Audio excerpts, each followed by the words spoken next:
everyone, today I'm going to be setting up my 2026 Happy Planner. So I got the custom Happy Planner in the big size, and then I also made all of these inserts that we are going to be adding in.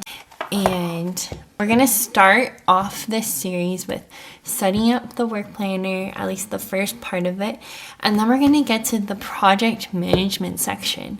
So that we're going to cover that in the next video in this series and go in depth on project management for projects for work, projects for home. In the next video, we're also going to be setting up my references notebook. So to start off, I had previously purchased the big deluxe cover. I think it was on sale, and it requires special discs. So I deconstructed a planner that I had used during a previous year. We're gonna just reuse the discs from that planner. So I'm not going to be using this cover for the work planner since I have the Work Plus Life cover. Well, a couple of years ago, I bought a bunch of Happy Planner filler paper when it was on, I think, on clearance. So I'm just going to fill this, the covers up with this extra paper that I have. So because there's just going to be one subject in here, I'm not making a table of contents. It's not going to be complicated. It's just notes on the research articles that I'm reading and presenting on. So something that I'm going to do a little bit differently this year is I'm only going to put 6 months in, because the problem that I was having last year is that these discs, they're not big enough.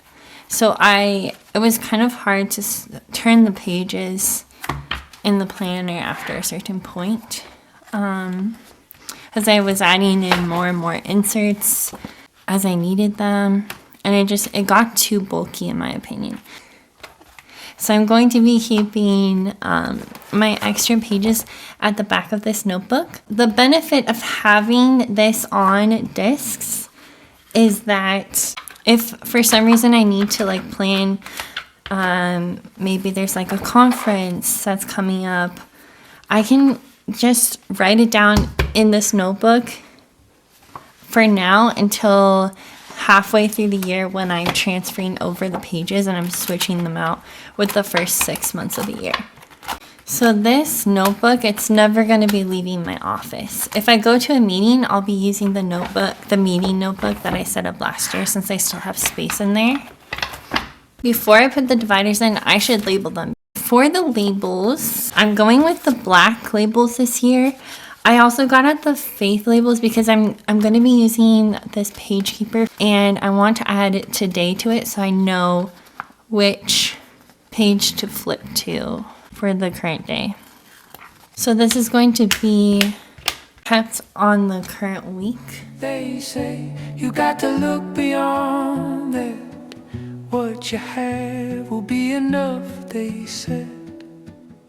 So we have inbox, lists, important dates, routines, collections, projects, and we're going to talk about what's going to go under each tab.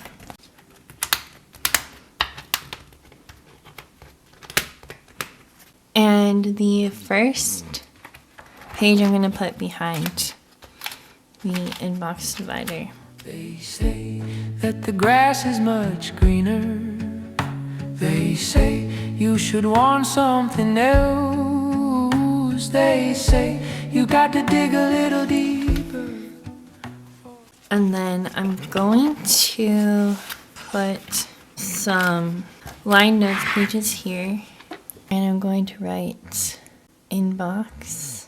And throughout the day, whenever things come up, I'm just going to bullet point it and write out the task and then process the inbox at the end of each day. And then we get to lists. And for the lists, I am going to be adding monthly lists again. And to the left of every monthly list page, I'm adding a lined notes page.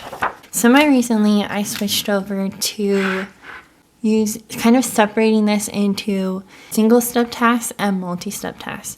And so I kind of use this page for my monthly list of multi-step tasks, and I keep my single step tasks on the page that says monthly list. So we can go ahead and write out January monthly list, multi-step tasks. For the multi-step task list, I can write on the front and the back, but also I can add in additional lined notes pages here if I run out of space on this page or this page.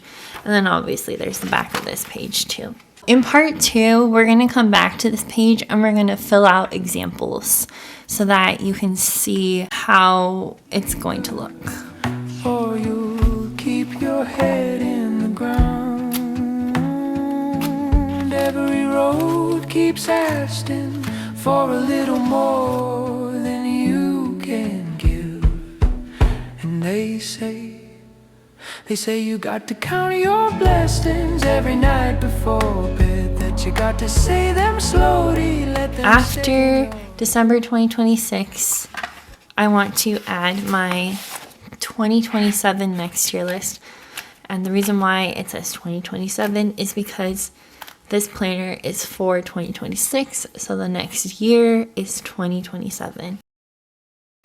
Then I have a someday maybe list. This is like my holder for tasks that if I have time, someday maybe I would like to work on these.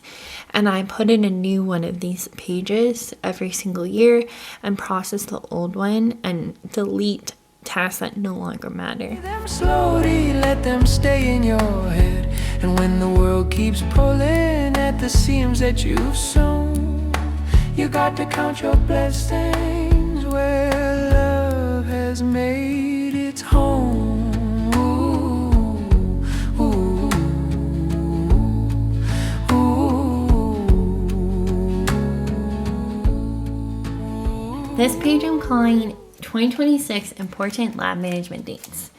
And this is different from my annual routine page because these are dates that are specific to 2026, meaning that they're going to change, most likely change in 2027. So I have license expiration dates, chores, so like when certain groups of lab members need to clean out the freezer and thaw it, or clean the incubator, or clean the TC room, that sort of thing. I have subscriptions, so this is when the credit card's going to get charged. Account and vendor deadlines. These are when we need to spend everything in an account by, so I can plan ahead with making sure that we spend the full amount so we don't lose money. And then standing orders. For example, we have a standing order for running buffers for our max quant. So I went ahead and just kind of inventoried how many of each of the licenses and the subscriptions that we have. As we accrue more lab members, and if we need to purchase more licenses or subscriptions, then I'll update this. But I made a key at the bottom here just so it's easy to find things based on what category they fall into.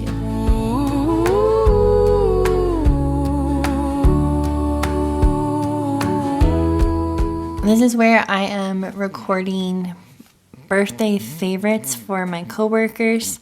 So in this column, I'm going to write their name off camera. I have their favorite cake or dessert, their favorite color, their favorite hobbies. And then I ran out of space, so I added in this half sheet of dot grid and added in the rest of my coworkers. And once again, I'll fill their names in off camera. And then at the bottom, I put in the people who have food restrictions so that we keep that in mind when we're purchasing something for them. But this is also helpful for when we're deciding where to eat, if we go out to dinner or bring lunch to work. It's good to know what people's food restrictions are. And then this list is, I'm calling the birthday checklist, and these are things that I want to make sure to get done before each person's birthday. And it also tells me when to get it done. So I have like 4 weeks before. We need to reserve the conference room. 3 weeks before, I need to buy the birthday card and the desk decor and candles and forks and plates and napkins. 2 weeks before, I need to create a group chat, etc. On this page, I'm keeping birthdays. I will draw a circle and then I color it in with the color. I write January and then I write the person's birthday. I draw a dash and I write their name. And so I keep all of these Papermate Inkjoys in a bunch of different colors so that I can have a different color for each of my coworkers. So instead of looking like this, it'll have the date and their name. And this is another one where I will fill this in off camera, but in this column, I'm going to put the name of the bakery, I'm going to put the address next to it, and then if I have any notes about that bakery.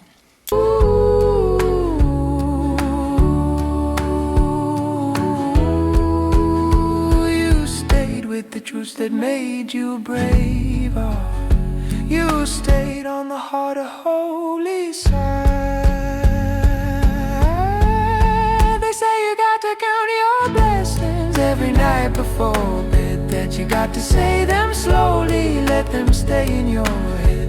And when the world keeps pulling at the seams that you've sewn, you know you got to count your blessings where love has made its home.